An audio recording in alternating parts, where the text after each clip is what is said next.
Well, good morning. I hope your day is off to a great start already. We're in Proverbs 11, verse number 25 this morning. But before we jump into our highlight or encouragement from God's Word, we've got a special lineup this week on Sunday at the Journey. We are celebrating freedom, and our message from John chapter number 8 perfectly fits within the theme, and I'm looking forward to sharing it with anyone and everyone who comes or watches online. Now, this is our last video for the week because I'm going to celebrate 4th of July with my family, taking a little bit of time, and I hope that you enjoy a great holiday weekend as well. Again, we want to see you at the Journey Baptist Church this weekend, 10:15 a.m. I'm praying that you will come and just be in your place. And let me just say this, that in our Proverbs 11:25, we need to remember some things about how the Lord blesses us. In fact, God's blessings towards us are for us to help others.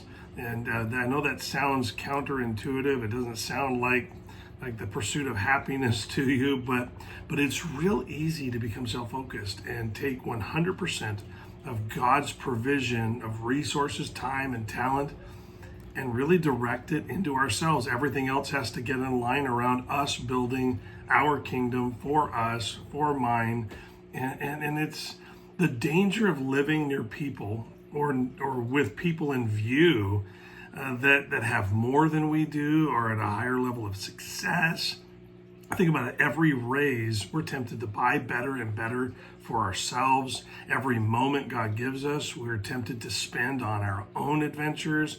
And every talent that we have, it's not really a temptation. It's almost like a given that we would consume it on bettering ourselves, which isn't always bad. I mean, it's not always a bad thing. In fact, we're told to be the best that we can be for His kingdom and for His glory. And so don't misunderstand, but it does miss the opportunity that God is giving us to invest in Him and His plans. Solomon suggests that we invest in things that matter, that make a difference. So listen, let me read the passage to you and see if you see it here, because it's a little obscure and you may have heard this taught on differently, but listen to chapter 11, verse number 25.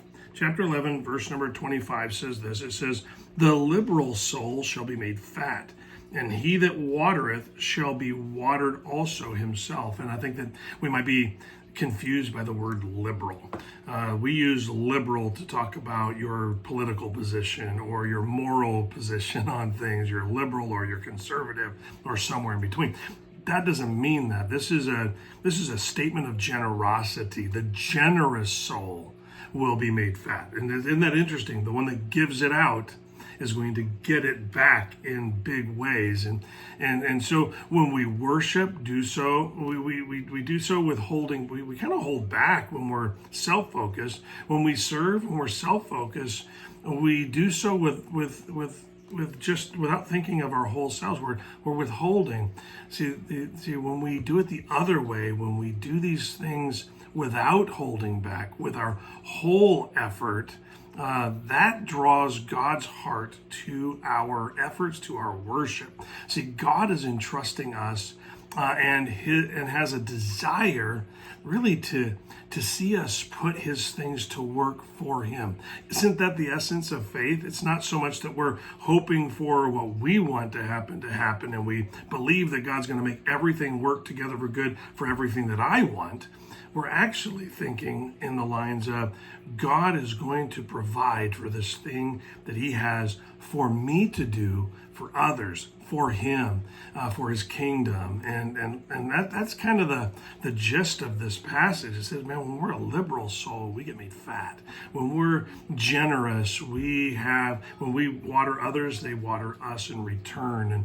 And it comes back to us. And so let this be an encouragement to you. Don't half-heart your service of the Lord. Don't take what He's blessed you with to be a blessing to others and consume it on yourself. The best blessings that we could ever receive are the things that we receive because we've been generous and God has provided even in the sacrificial generosity. And so allow that to be an encouragement to you today. I hope it is. I hope you enjoy a wonderful 4th of July weekend. And I want to see you at the Journey this weekend, 10:15 a.m., if at all possible. Have a great day and a great holiday weekend.